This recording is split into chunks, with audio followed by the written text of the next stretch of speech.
Students commerce ষ্টুডেণ্টে পঢ়ি থকা ছাত্ৰ ছাত্ৰীৰ পিছৰ অৱস্থাত এটা ডাঙৰ প্ৰব্লেম হৈ যায় কি তেওঁলোকে সঠিক এটা কেৰিয়াৰ তেওঁলোকে নিৰ্বাচন কৰিব নোৱাৰে অলপ অসুবিধা হয় তেওঁলোকৰ কাৰণ তেওঁলোকে কমাৰ্চ ষ্ট্ৰীমৰ যোনবিলাক কেৰিয়াৰ অপৰচুনিটি আছে সেইখিনি তেওঁলোকৰ মানে সেইখিনি বিষয়ে তেওঁলোক অৱগত নহয় আৰু কমাৰ্চ ষ্ট্ৰীমটো নোলোৱাৰ হেতু এটা ৰিজন বহুতে নাজানে যে কমাৰ্চ ষ্ট্ৰীমত ইমানবোৰ কেৰিয়াৰ অপৰচুনিটিজ থাকিব পাৰে যাৰ বাবে বহুতেই কমাৰ্চ ষ্ট্ৰীমৰ পৰা আঁতৰি থাকে আজিৰ ভিডিঅ'টোত আমি ডিসকাস কৰিব গৈ আছো কমাৰ্চ ষ্ট্ৰীমত পঢ়ি ল'ব পৰা টপ 10 কেৰিয়াৰ অপৰচুনিটিজ 10টা আমি কেৰিয়াৰ অপৰচুনিটিজ বিষয়ে ডিসকাস কৰিম যোনখিনি কথা তোমালোকে জানিলে আগন্তুক সময়ত তোমালোকে যেতিয়া পাস আউট হ'বা কমাৰ্চ ষ্ট্ৰীমত পঢ়িবা যিসকল পাস আউট হৈছে অলৰেডি তেওঁলোকৰ সুবিধা হ'ব তেওঁলোকৰ এটা সঠিক কেৰিয়াৰ নিৰ্বাচন কৰাত তেন্তে ভিডিঅ'টো ষ্টাৰ্ট কৰোঁ ষ্টাৰ্ট কৰাৰ আগতে ক্লাছ 11 আৰু 12ৰ ছাত্ৰ ছাত্ৰীসকলে যিসকলে ভাবিছে যে মই ক্লাছ 12 পাস কৰাৰ পিছত মই কি কৰিম এটা ভাল কেৰিয়াৰ অপচন চুজ কৰিম হয়তো সিএ হ'ব পাৰে বা সিএফএ হ'ব পাৰে বা ফাইনান্সিয়েল এনালিষ্ট হ'ব পাৰে এটা এইখিনি যদি আমাৰ কৰিবলৈ আছে আমাৰ সাবজেক্টৰ ওপৰত ডেপথ নলেজ থাকিব লাগিব আৰু তাৰ উপৰি আমি এটা ভাল ৰিজাল্ট কৰি দেখাব লাগিব ফিজিক্সবালা কমাৰ্চবালা লৈ আহিছে নতুন বেটচ সেট য'ত তোমালোকে পাবা একাউন্টেন্সি বিজনেছ ষ্টাডিজ আৰু ইকনমিক্সৰ ডেপথ নলেজ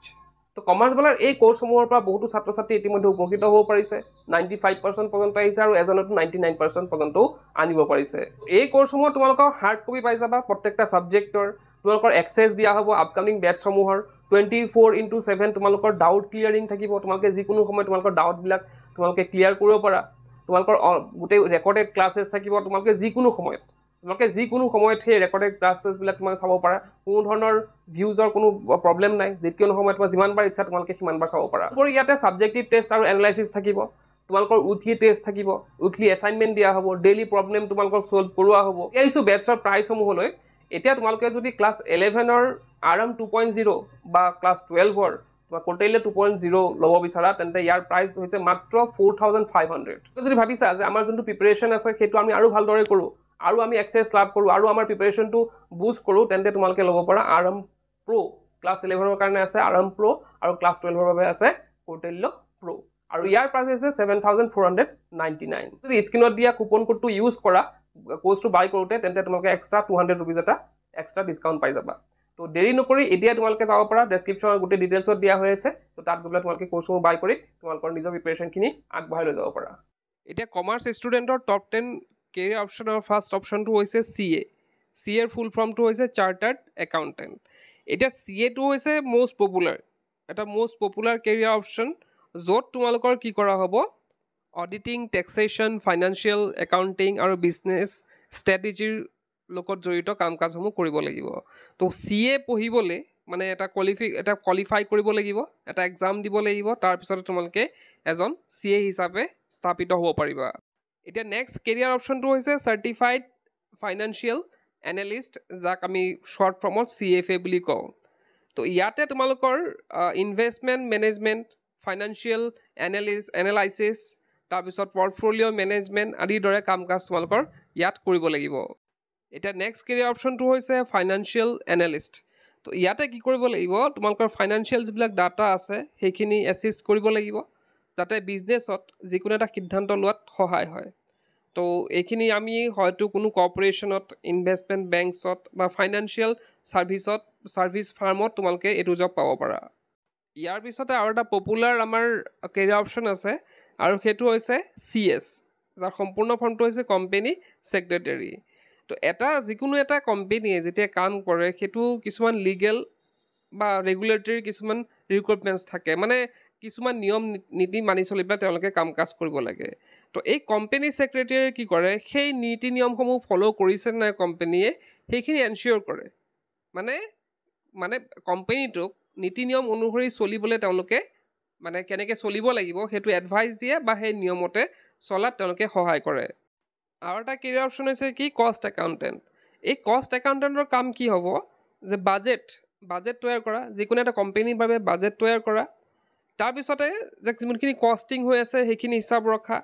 তাৰপিছত কিবা যদি ফাইনেন্সিয়েল প্লেনিঙত কিবা যদি ফাইনান্সিয়েল ধৰা যিকোনো এটা কোম্পানী কি থাকে কিছুমান বছৰি তেওঁলোকে কিমান খৰচ কৰিব সেইটো এটা থাকে বাজেট থাকে তো সেই বাজেটত তেওঁলোকে কিদৰে খৰচবিলাক বিজনেছ কষ্টটো কিদৰে কমাব পাৰিব বা কমাৰ যি যা যোগাৰ আছে তেওঁলোকে কোনে কৰে সেইখিনি কাম কোনে কৰে কষ্ট একাউণ্টেণ্টে কৰে নেক্সট কেৰিয়াৰ অপশ্যনটো হৈছে ইনভেষ্টমেণ্ট বেংকাৰ। তো এইটো কাৰ লগত কৰিব? ফাইনেন্সিয়েল কিছুমান ইনষ্টিটিউটৰ লগত কৰিব। আৰু এইটোৱে কি কৰে, যিসকল ক্লাইণ্ট আছে ইনষ্টিটিউটৰ, তেওঁলোকৰ মূলধনটো বৃদ্ধি কৰাত, মানে আমাৰ যোনটো কেপিটেল আছে, কেপিটেল মানিটো ৰেইজ কৰাত সহায় কৰে। নেক্সট কেৰিয়াৰ অপশ্যনটো হৈছে LLB। এতিয়া শুনি হয়তো আচৰিত লাগিছে যে আমি সাধাৰণতে জানো যে LLB কি কোনে কৰে, আমাৰ আৰ্টছ ষ্ট্ৰীমৰ ছাত্ৰ ছাত্ৰীসকলে কৰে, কিন্তু কমাৰ্চ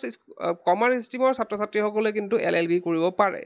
এতিয়া LLB মানে সেইটো নহয় যে তোমালোকে গৈ পেলাই ওকালতি কৰিব লাগিব, কোৰ্টত যাব লাগিব, তেনেকুৱা নহয়। কোৰ্টত গৈ পেলাই তোমালোকে কাৰোবাৰ হয়তো ওকালতি কৰিব লাগিব, তেনেকুৱা নাভাবিবা। তো LLB কৰি তোমালোকে লিগেল এডভাইজাৰ হ'ব পাৰা। কোনো এটা কোম্পেনীৰ তোমালোকে লিগেল এডভাইজাৰ হ'ব পাৰা, তেওঁলোকৰ লিগেলি যোনবিলাক কাম কাজ আছে সেইখিনি তোমালোকে চাব পাৰা। এতিয়া নেক্সট আমাৰ কেৰিয়াৰ অপশ্যনটো আছে ফাইনেন্সিয়েল প্লেনাৰ বা এডভাইজাৰ। তো এইটোৱে কি কৰে, তেওঁলোকে কি কৰিব, তেওঁলোকে কোনো ইণ্ডিভিজুৱেল হওক বা কোনো মানুহ হওক বা কোনো অৰ্গেনাইজেশ্যনত হওক, তেওঁলোকৰ ফাইনেন্সেছবিলাক তেওঁলোকে প্লেন কৰে। তেনেকৈ তেওঁলোকে ক'ত ক'ত ইনভেষ্ট কৰিব, কেনেকৈ ৰিটায়াৰমেণ্টৰ তেওঁলোকে কিদৰে মানে প্লেনটো কি হ'ব, বা তেওঁলোকৰ ষ্টেট প্লেনিং কি হ'ব বা টেক্স প্লেনিং কি হ'ব, সেইখিনি গোটেইখিনি এই ফাইনেন্সিয়েল প্লেনাৰ বা এডভাইজাৰে কামখিনি কৰে। আৰু এটা পপুলাৰ কেৰিয়াৰ অপশ্যন হৈছে ষ্টক ব্ৰকাৰ।